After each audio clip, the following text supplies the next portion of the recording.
Switching का पहला practical है हमारा वीलैन, वर्चुअल लोकल एरिया नेटवर्क। वीलैन होता क्या है, ये इसका काम क्या होता है बेसिकली?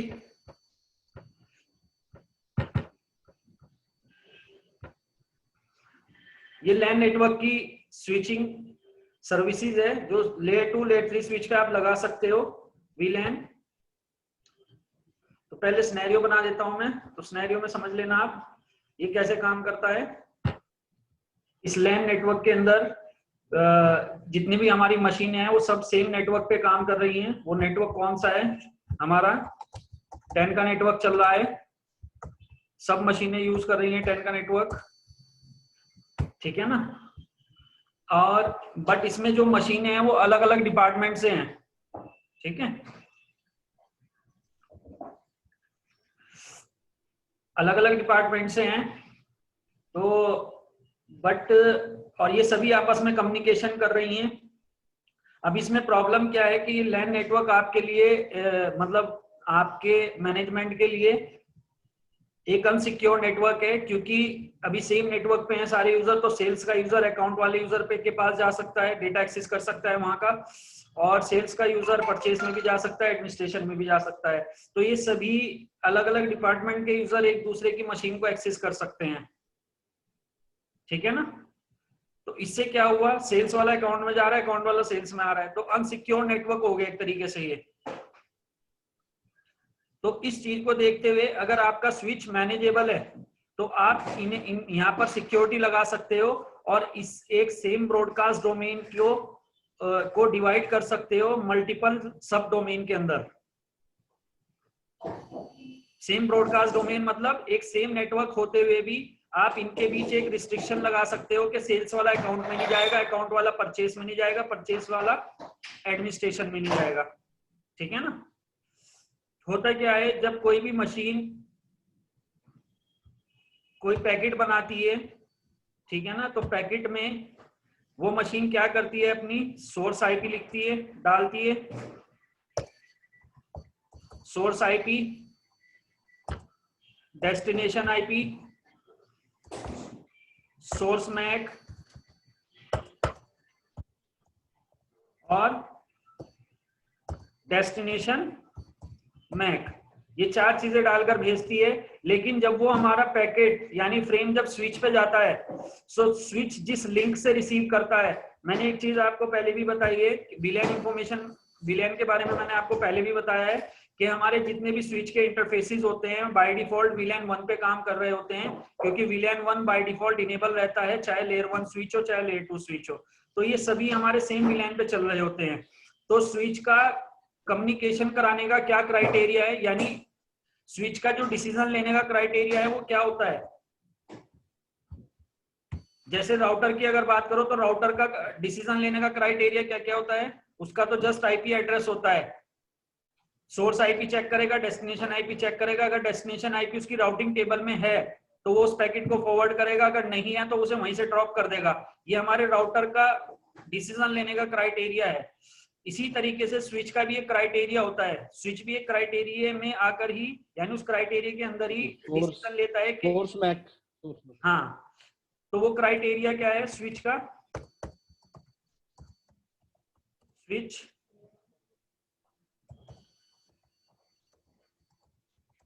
डिसीजन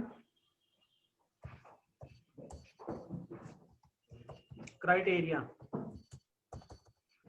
सबसे पहले वो चेक करता है सोर्स मैक कहां से आ रहा है, डेस्टिनेशन मैक कहां किसके लिए जा रहा है, और तीसरे नंबर पर वो चेक करता है जो इसमें नई चीज आ जाती है वीलैन आईडी।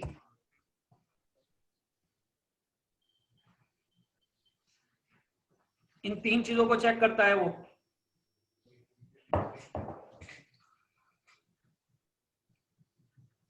जब वो डेस्टिनेशन मैक चेक करता है कि डेस्टिनेशन मैक यानी जाना किसके पास है, डेस्टिनेशन मैक अगर उसे फाइंड हो जाता है कि हाँ यहाँ जाना है, ये ब्रॉडकास्ट करना है या यूनिकास्ट पैकेट है सीधा उसके पास भेजना है, तो डेस्टिनेशन मैक चेक करने के पास वो वीलैन आईडी चेक करता है।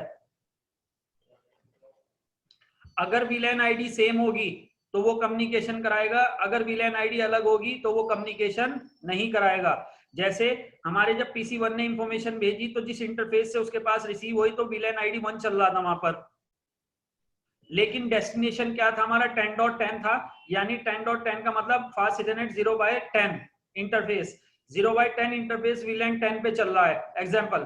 तो VLAN 10 पे अगर वो चल रहा है तो डिफरेंट VLAN आईडी के बीच स्विच कम्युनिकेशन नहीं कराता है, ध्यान में रखना। लेकिन ये वाला जो तरीका है, यानी ये वाला जो स्ट्रक्चर है, ये हम मैनुअल क्रिएट करते हैं, क्योंकि बाय डिफॉल्ट सारे ही लिंक हमारे VLAN आईडी 1 पे चल रहे होते हैं, इसीलिए सब आपस में एक दूसरे से कम्युनिकेशन कर सकते हैं। समझ रहे हो ना ये डिसीजन लेने का क्राइटेरिया? सर एक बात दोबारा बताइए, अभी क्या बता रहे थे? हाँ, मैं ये कह रहा था कि बाय डिफॉल्ट जितने भी हमारे स्विच के लिंक होते हैं वो VLAN आईडी 1 पे चल रहे होते हैं, तो इसीलिए स्विच क्या करता है, डेस्टिनेशन मैक चेक करता है और VLAN आईडी चेक करता है कि सबकी VLAN 1 आईडी पे चल रहे हैं। तो जैसे 10.1 ने पैकेट भेजा 10.10 के लिए, तो सीधा दोनों ही VLAN आईडी 1 पे हैं, तो इजीली कम्युनिकेशन हो जाएगा। लेकिन अगर हमने मैनुअली हमने क्या किया, जो एडमिनिस्ट्रेशन के जितने हमारे मशीनें थी उन सबके इंटरफेसेस को हमने VLAN 10 में डाल दिया एग्जांपल मैनुअली, ठीक है ना। तो उसके बाद ये VLAN 10 वाले यूजर सब जो VLAN 10 में होंगे वो तो आपस में कम्युनिकेशन करेंगे, अगर डिफरेंट VLAN आईडी मिली तो कम्युनिकेशन नहीं होगा। तो ये वाला जो स्ट्रक्चर है ये मैनुअल क्रिएट करते हैं, ठीक है ना। ठीक है सर। अभी हम VLAN बनाएंगे, यहाँ पे एक स्ट्रक्चर और लिख देता हूं मैं, आगे जाकर लिखूंगा, ठीक है ना। तो ये डिसीजन लेने का क्राइटेरिया समझ आया आपको? अब VLAN का रोल भी समझ आ रहा होगा कि VLAN का रोल क्या है LAN नेटवर्क के अंदर, है ना। स्विच के थ्रू भी आप सिक्योरिटी लगा सकते हो, एक सेम ब्रॉडकास्ट डोमेन को ब्रेक करके सब डोमेन बना दिया आपने अलग अलग, यानी सेम नेटवर्क होते हुए भी ये कम्युनिकेशन नहीं करेंगे अगर आपने इनकी VLAN आईडी अलग अलग कर दी। जैसे मैंने यहाँ पर VLAN आईडी ले ली एग्जाम्पल, मैंने VLAN आईडी ले ली यहाँ पर 2, इसकी VLAN आईडी ले ली मैंने 3, इसकी VLAN आईडी ले ली मैंने 4, इसकी VLAN आईडी ले ली मैंने,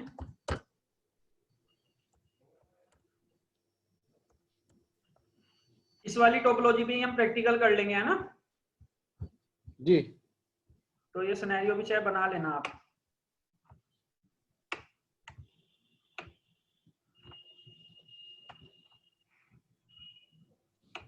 इसकी VLAN आईडी हमने ले ली 5, तो देखो अब ये जो है अलग अलग VLAN आईडी के हो गए, तो जो सेम VLAN आईडी में होंगे वो तो कम्युनिकेशन करेंगे, यानी VLAN 2 में 3 यूजर हैं, तीनों कम्युनिकेशन करेंगे।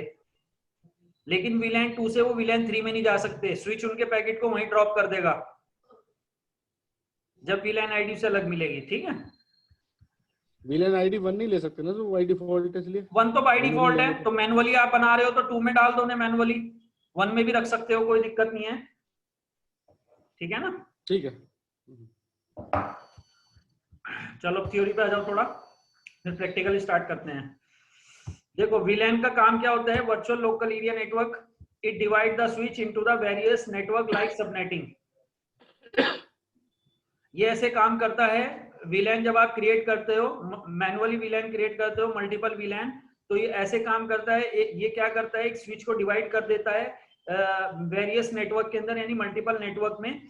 जैसे सबनेटिंग के अंदर आप करते थे, सबनेटिंग में आप क्या करते थे, एक सेम नेटवर्क होता था, उस नेटवर्क की सबनेटिंग करते थे। आपने सपोज दैट 4 नेटवर्क बनाए, तो चारों नेटवर्क जो वो बने, क्या उनके यूजर कम्युनिकेशन कर सकते हैं आपस में बिना राउटर की हेल्प से? नहीं। क्यों नहीं कर सकते? क्योंकि उनके अंदर एक ब्रॉडकास्ट बाउंड्री सेट हो गई सब नेटवर्क की, कि उसके यूजर उस ब्रॉडकास्ट बाउंड्री के बाहर नहीं जाएंगे without the help of router. अब देखो वो जो नेटवर्क थे चारों बने तो एक ही नेटवर्क से थे ना, वो उनके लिए नेटवर्क तो एक ही था, सबनेटिंग हमने सिंगल नेटवर्क पे की थी। इसी तरीके से स्विच है, अब स्विच हमारे पास है तो एक ही सिंगल स्विच है, हमने क्या किया, VLAN की हेल्प से इसे डिवाइड कर दिया अलग अलग नेटवर्क के अंदर। मतलब नेटवर्क का मतलब यहाँ पर ये है कि VLAN आईडी इनकी अलग अलग बना दी हमने, अब उससे क्या हुआ, इनका एक अलग अलग नेटवर्क बन गया। अब ये यूजर सेम नेटवर्क में तो कम्युनिकेशन कर सकते हैं, यानी सेम VLAN आईडी में तो कम्युनिकेशन कर सकते हैं, डिफरेंट VLAN आईडी में नहीं जा सकते, तो हमने क्या किया, स्विच को डिवाइड कर दिया अपनी नीड के अकॉर्डिंग। हमारे पास 4 डिपार्टमेंट थे, हमने 4 ही विलैन बनाए। तो जैसी नीड थी हमने ऐसे विलैन बना के इस स्विच को हमने एक बाउंड्री क्रिएट कर दी डिपार्टमेंट में कि सेल्स वाले सेल्स में रहेंगे, अकाउंट वाले अकाउंट में रहेंगे। ठीक है, ठीक। इसके बाद है it create local network into the number of virtual local area network into multiple local area network, multiple number of virtual local area network.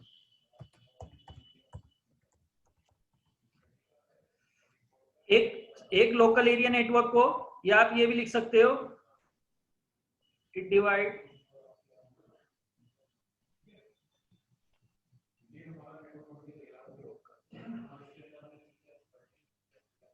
ये मत लिखो लाइन, चाहे इसकी जगह लिख लो, it divide the broadcast domain into the various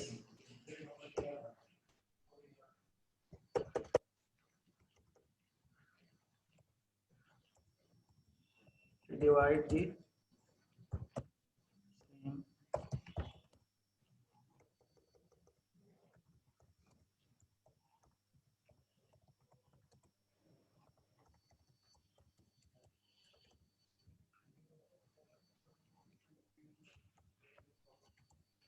multiple sub domain।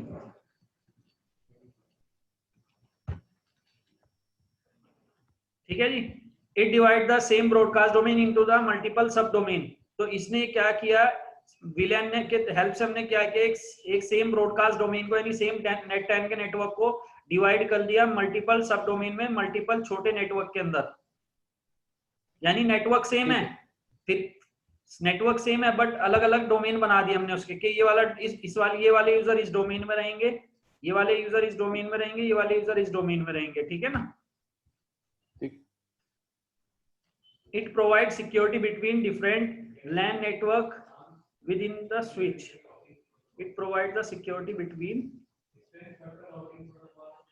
the switch.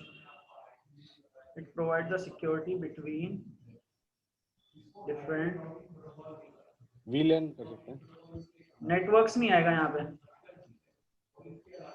different department लिख सकते हो, एक सिंपल वर्ड। टेक्निकली लिख दीजिए डिफरेंट VLAN। हाँ, technically it provide the security between the different VLAN within the switch। बिल्कुल, different VLAN के बीच security जैसे भी समझाया मैंने आपको। ठीक है ना। इसके बाद है by default VLAN 1 is configured layer 2 layer 3 switch, ये आपको पता ही है। ठीक है ना, VLAN 1 कॉन्फ़िगर रहता है बाय डिफॉल्ट। इसके बाद है there are two types of ranges of VLAN। VLAN की दो रेंजेस रहती हैं, दो तरह का आप VLAN बोल सकते हो, एक standard VLAN, there are two types of VLAN range। VLAN range दो तरह की रहती है, स्टैंडर्ड VLAN और एक्सटेंडेड VLAN। स्टैंडर्ड VLAN की जो रेंज रहेगी 1 से लेकर 1005 तक रहेगी। कुछ VLAN इसके अंदर रिजर्व भी रहते हैं, अभी दिखाऊंगा आपको कौन कौन से VLAN रिजर्व रहते हैं। और जो एक्सटेंडेड VLAN है उसकी जो रेंज रहेगी वो 1006 से लेकर 4096 तक रहेगी। ठीक है ना।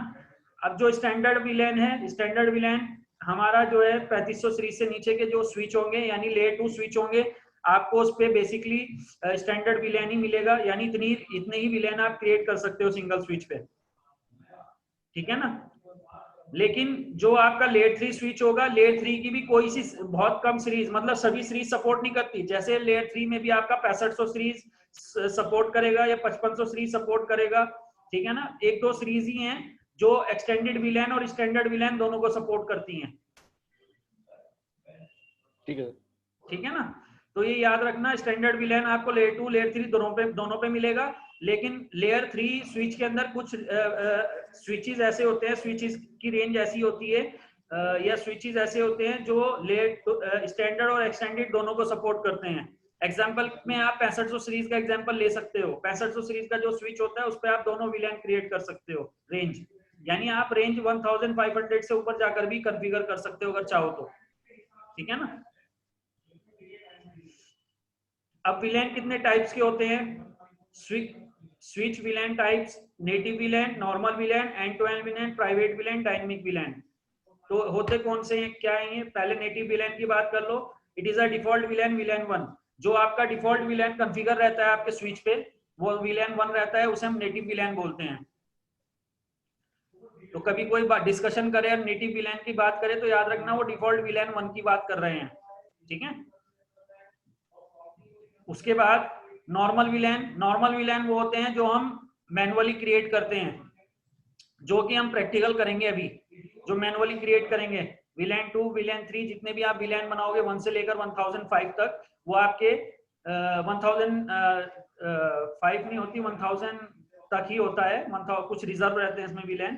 तो नॉर्मल VLAN वो रहेंगे जो आप मैनुअल क्रिएट करोगे। एंड टू एंड VLAN आपके उस टोपोलॉजी के अंदर आते हैं जब मल्टीपल स्विच लगाते हो आप और एक स्विच से VLAN इंफॉर्मेशन दूसरे स्विच में शेयर करते हो, यानी VLAN डेटाबेस को जब सेंट्रलाइज करते हो आप, कि आपके VLAN एक स्विच पे क्रिएट होंगे और दूसरे स्विच पे उसे डायनेमिकली VLAN मिलेंगे। तो इसका प्रैक्टिकल हम आगे जाकर करेंगे VTP के अंदर। तो एंड टू एंड VLAN, जब एक स्विच VLAN इंफॉर्मेशन शेयर करेगा दूसरे स्विच के साथ, वो हमारा एंड टू एंड VLAन कहलाएगा, यानी नॉर्मल VLAN ही है वो भी। प्राइवेट VLAN क्या है? एक particular device reserve for the particular VLAN। ये आप पर्टिकुलर डिवाइस को रिजर्व कर सकते हो पर्टिकुलर VLAN के लिए, ठीक है ना। जैसे आपके यहाँ पे प्राइवेट VLAN यूज होते हैं, आप वहां पे प्राइवेट VLAN यूज करते हो। प्राइवेट VLAN के अंदर सिनेरियो क्या होता है? जैसे अलग अलग कंपनी के नेटवर्क हैं, तो आपका एक कोर स्विच लगा हुआ है कंपनी के अंदर, ठीक है ना। और इसी में समझा देता हूं मैं प्राइवेट VLAN।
देखो ये हमारा जैसे ISP का नेटवर्क है, ये कंपनी के अलग अलग ब्रांचेज हैं। आप ले लो, विप्रो ले लो, इन्फोसिस ले लो, HCL ले लो, IBM ले लो।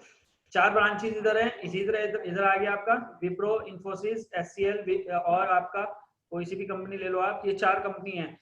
4 कंपनियों की 2-2 ब्रांचेज हैं और ISP से आकर कनेक्ट हो रही हैं। ये ISP का कोर स्विच है, ठीक है ना। अब ISP में जो कोर स्विच रहेगा वहां पर क्या होगा? प्राइवेट VLAN का यूज किया जाएगा और पर्टिकुलर डिवाइस, पूरी डिवाइस को रिजर्व किया जाएगा। या जैसे ये विप्रो की है और इधर भी विप्रो चल रही है, तो अगर आप जैसे अगर ये राउटर मल्टीकास्ट करता है कोई भी पैकेट, तो जब मल्टीकास्ट करेगा तो स्विच पे जाएगा, स्विच मैक के बिहार पर डिसीजन लेगा और इसे आगे सीधा यूनिकास्ट नहीं करेगा, मल्टीकास्ट ही करेगा या ब्रॉडकास्ट करेगा। पहला पैकेट आएगा तो ब्रॉडकास्ट तो सबके पास जाएगा। अब ISP सिक्योरिटी के पर्पज से क्या करेगा? सेम कंपनी की ब्रांचेस को सेम VLAN में डाल देगा, यानी कि पूरी डिवाइस को रिजर्व कर देगा पर्टिकुलर VLAN के लिए। कि IBM की अगर 50 ब्रांचेस है तो वो सेम VLAN ID पे चल रही होंगी, चाहे ऑल ओवर इंडिया में वो कहीं पर भी हो ब्रांच। जब ISP के नेटवर्क पे आएगा तो उस पर जो डिसीजन होगा, तो जब वो विप्रो से आई है तो सीधी विप्रो के पास जाएगा, उसका ट्रैफिक विप्रो के अलावा और किसी के पास नहीं जाएगा, ठीक है ना। ठीक है। तो ये क्या है हमारा प्राइवेट VLAN के अंदर पर्टिकुलर डिवाइस को रिजर्व कर दिया जाता है पर्टिकुलर VLAN के लिए, कि जब यहां से पैकेट निकलेगा तो सीधा उसी के पास जाएगा, विप्रो वाली ब्रांच के दूसरी। तो ये हमारा क्या हो गया? प्राइवेट VLAN हो गया। एक होता है डायनेमिक VLAN, ये कंपनी के अंदर यूज होता है। इसमें होता क्या है? Particular user PC is reserve for it. In this, a user VLAN consists of the number of sub VLAN like VLAN 2, VLAN 1, VLAN 2. देखो इसके अंदर क्या होता है डायनेमिक वीलैन में, हम पर्टिकुलर मशीन को रिजर्व कर देते हैं, जैसे सभी वीलैन के लिए। अभी कंसेप्ट क्या है यहाँ पर, मैंने एक मशीन और लगाई, अब ये जो मशीन है ये बॉस की मशीन है। अब इस मशीन को जब मैं कनेक्ट करता हूँ तो जिस लिंक से मैं कनेक्ट करता हूँ, सपोज दैट इसे मैंने कनेक्ट किया वीलैन फास्ट इथरनेट 0/13 से। अब 0/13 तो चल रहा था वीलैन एडमिनिस्ट्रेटिव उसमें वीलैन आईडी 5 में। तो इस केस में प्रॉब्लम ये होगी कि आप इस मशीन को जिस वीलैन से कनेक्ट करोगे ये उसी वीलैन के साथ कम्युनिकेशन करेगा। लेकिन ये हमारे बॉस का यानी डायरेक्टर का अगर ये पीसी है, अब डायरेक्टर को क्या है, हर वीलैन में एक्सेस चाहिए। डायरेक्टर को वीलैन एट द सेम टाइम ये चाहता है कि मैं सेल्स वाले से भी रिपोर्टिंग लूं, अकाउंट वाले से भी, परचेस वाले से भी, मतलब मैं कहीं पर भी बैठूं और मेरा सबसे कम्युनिकेशन हो। यानी डायरेक्टर का रोल ही है ना, उसे तो हर किसी का एक्सेस रहना चाहिए। ये सिक्योरिटी तो आपने डिपार्टमेंट वाइज लगाई, यानी नॉर्मल एम्प्लॉय के लिए लगाई, बट डायरेक्टर के लिए थोड़ा ही है कोई सिक्योरिटी। तो डायरेक्टर के केस में आप क्या करोगे, इस मशीन को की मैक एड्रेस की मैनुअली करते हैं। इसे एक सॉफ्टवेयर आता है DM tools, disc management tool आता है, तो उस सॉफ्टवेयर को आप उस मशीन पे डाल दोगे जिस मशीन को आप रिजर्व करना चाहते हो सब वीलैन के लिए। यानी आपके वीलैन नेटवर्क में जितने भी वीलैन आईडी चल रही हैं, तो उस मशीन को आप क्या कर दोगे, उन सबके लिए रिजर्व कर दोगे। वो किसी भी इंटरफेस से कनेक्ट होगा, वहीं से बैठे बैठे सब वीलैन यूजर से कम्युनिकेशन कर लेगा। तो इसे हम क्या बोलते हैं, डायनेमिक वीलैन। क्या कह रहे हो? स्पेशली टूल आता है क्या ये बेसिकली होता है कि किसी भी पर्टिकुलर मशीन को एक्सेस देना सभी वीलैन के, कि वो कहीं पर भी बैठा है, वो वहीं पे बैठ के किसी भी इंटरफेस से कनेक्ट हो गया, वहीं से बैठ के वो किसी भी वीलैन के यूजर से कनेक्ट हो सकता है। तो वो क्या बोलते हैं सर उसको, सॉफ्टवेयर को? डायनेमिक वीलैन बोलते हैं इसे। नहीं, आप बोल रहे थे ना कि सॉफ्टवेयर डालना पड़ता है इसमें। हाँ, डिस्क मैनेजमेंट एक सॉफ्टवेयर होता है।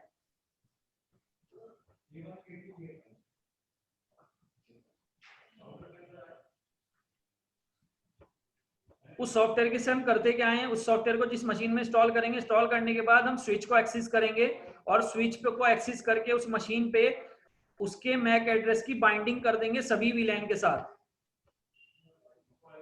मैनुअली करेंगे ये भी हम।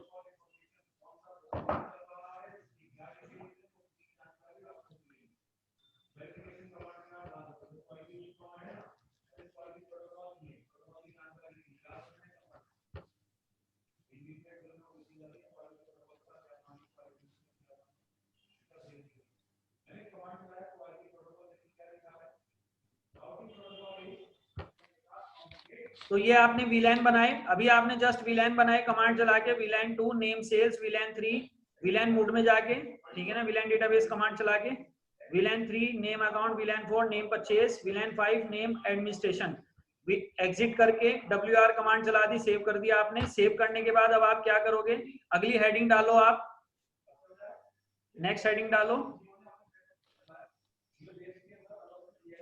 How to assign interfaces to the VLAN according to your needs. To assign interfaces to VLAN according to your needs.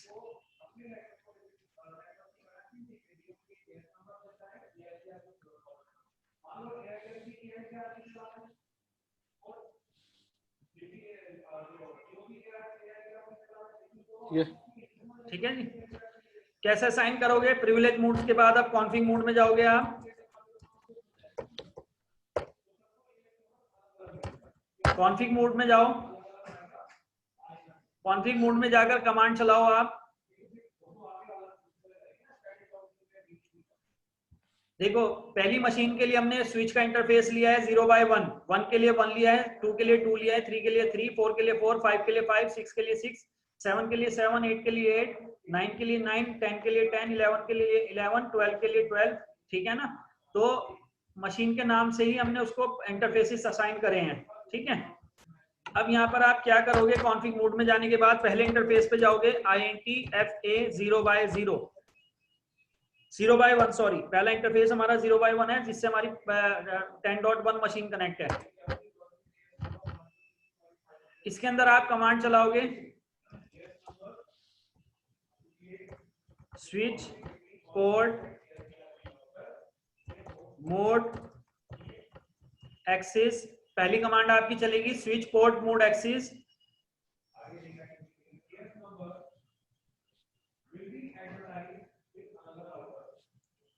पहली कमांड आपकी switch port mode axis. Enter करोगे।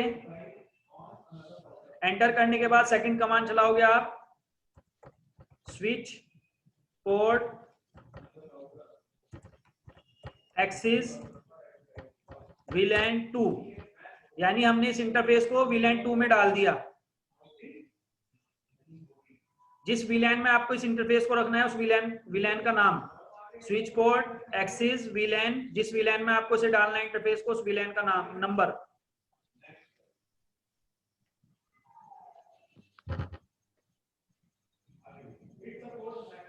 ठीक है सर। एंटर।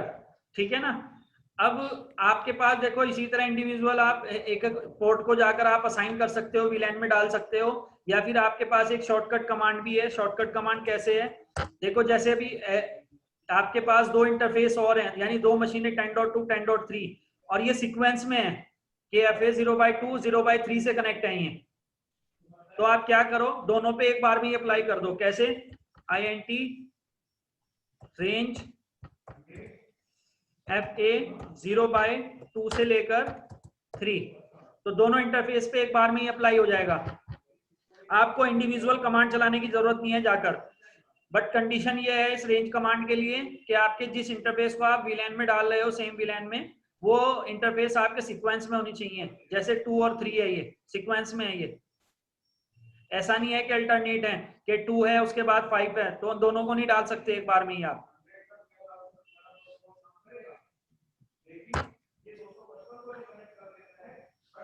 एंटर करोगे, ठीक है ना। एंटर करोगे तो दोनों इंटरफेस पे आप एक ही बार में पहुंच गए। अब कमांड चलाओ वही वाली स्विच पोर्ट मोड, पहली कमांड एक्सिस, पहली कमांड आपकी। दूसरी कमांड वही आ जाएगी क्योंकि ये दोनों इंटरफेस भी हमारे उसी में चल रहे हैं VLAN 2 पे ही। Switch port access VLAN 2।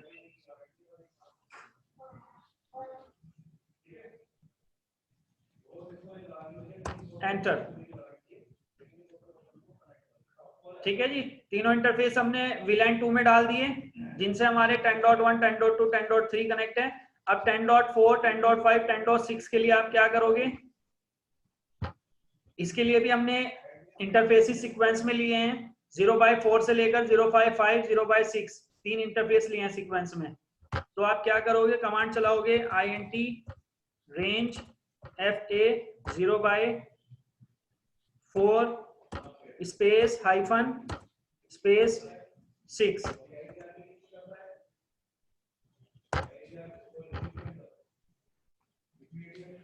पहली कमांड क्या चलेगी,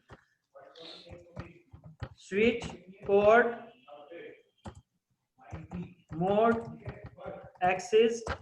दूसरी command switch port access VLAN 3।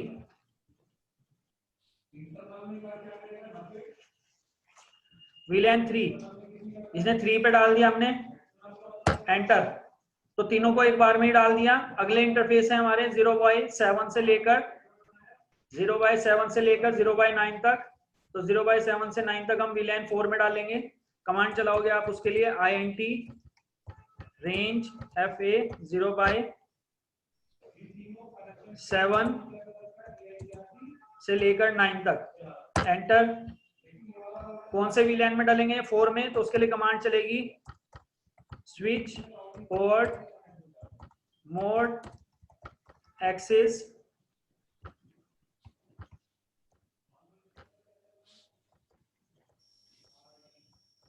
Switch port access VLAN 4।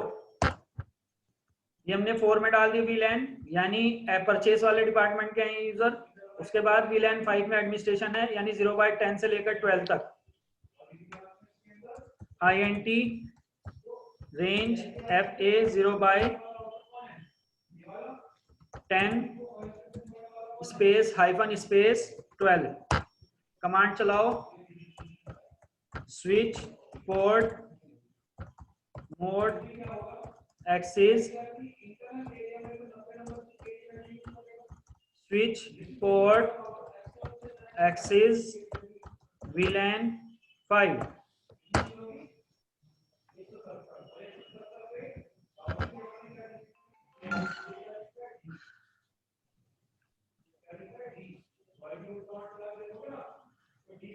हो गया यहां तक?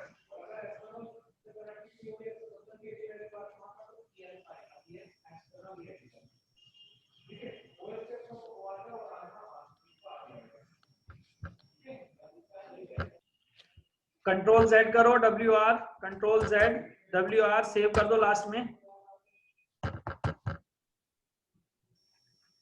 और अब देखो शो VLAN चलाओ। शो VLAN चलाओगे तो अब आपको नए VLAN बने हुए मिल जाएंगे और उनके अंदर इंटरफेसेस भी दिखाई देंगे आपको अलग अलग।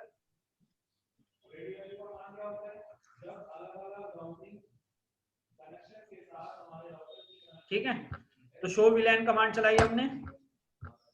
अब देखो जरा, देखो VLAN 2 हमारा सेल्स का है, उसके अंदर हमने 3 इंटरफेस रखे हैं 0x1 से लेकर 0x2 0x3। ठीक है, अगला VLAN हमने बनाया VLAN 3 अकाउंट के नाम से, एक्टिव 0x4 से लेकर 0x5 0x6। ठीक है जी। उसके बाद परचेज का बनाया VLAN 4, उसके अंदर भी 3 इंटरफेस रखे 0x7 0x8 0x9। इसके बाद VLAN 5 बनाया एडमिनिस्ट्रेशन और 0x10 0x11 0x12। ठीक है ना, ये हमने VLAN कॉन्फ़िगरेशन कर दी। अब इसका आउटपुट देखते हैं, तो 10.1 पे गए हम।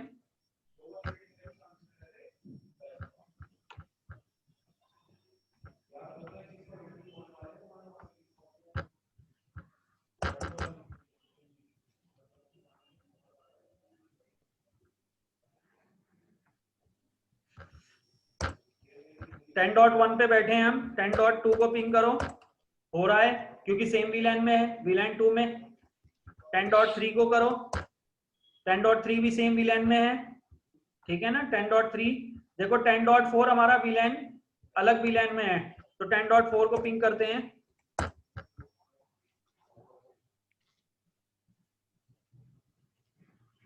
Request time out. VLAN ID अलग होने की वजह से स्विच कम्युनिकेशन ही नहीं करा पा रहा है, जो उसका क्राइटेरिया है डिसीजन लेने का। ठीक है, ठीक है ना। VLAN 5 को कर लो, किसी को भी कर लो। 5 और 6 से भी नहीं होगा, 7 को कर लेते हैं, यानी जो परचेज डिपार्टमेंट का है 7 से कर देते हैं। 7 से भी नहीं होगा, यानी सेम VLAN के अंदर रहेंगे। अब सेल्स वाले सेल से करेंगे कम्युनिकेशन, अकाउंट वाले अकाउंट से करेंगे, परचेज वाले परचेज से करेंगे और एडमिनिस्ट्रेशन वाले एडमिनिस्ट्रेशन से करेंगे। जैसे अगर मैं 10.5 पे भी बैठता हूं तो 10.4 से पिंग करता हूं, हो रहा है क्योंकि सेम VLAN में है। 10.6 से करेंगे, वो भी सेम VLAN में है, तो हो जाएगा। 10.6 से करी, 10.6 से भी हो गया। लेकिन अगर मैं 10.1 से करूं तो 10.1 से नहीं होगा, रिक्वेस्ट टाइम आउट। क्लियर है ये प्रैक्टिकल? समझ गए VLAN का रोल, VLAN का काम? ठीक है, हाँ जी हाँ जी। क्या काम कर रहा है? सिक्योरिटी लगा रहा है। देखो LAN नेटवर्क के अंदर, इसके लिए आपको किसी टूल की जरूरत नहीं है, डायरेक्ट VLAN बनाओ, इंटरफेसिस को VLAN में डाल दो। बस आपको अपने स्विच के इंटरफेसिस के स्ट्रक्चर की कंप्लीट नॉलेज होनी चाहिए, तभी आप VLAN कॉन्फ़िगर करो। ये ध्यान में रखना, अगर आपको स्विच के इंटरफेसिस की कंप्लीट इंफॉर्मेशन नहीं है, इंफॉर्मेशन का मतलब आपको ये पता होना चाहिए कि किस इंटरफेस से कौन सा मशीन कनेक्ट है और उस मशीन को यूज कौन कर रहा है, कौन से डिपार्टमेंट में चल रही है। तो ये सारी इंफॉर्मेशन आपको पता होनी चाहिए। अगर ये पता है आपको, फिर आप VLAN कॉन्फ़िगर करके सिक्योरिटी लगा सकते हो अपने हिसाब से, अपनी अकॉर्डिंग, अपनी नीड के अकॉर्डिंग, जैसे आप चाहते हो। ठीक है, हाँ जी हाँ जी। क्लियर है ये VLAN? हाँ जी हाँ जी। ये हमारा था VLAN क्रिएट करना, VLAN को क्रिएट करके उन्हें इंटरफेसेस असाइन करना। ठीक है ना।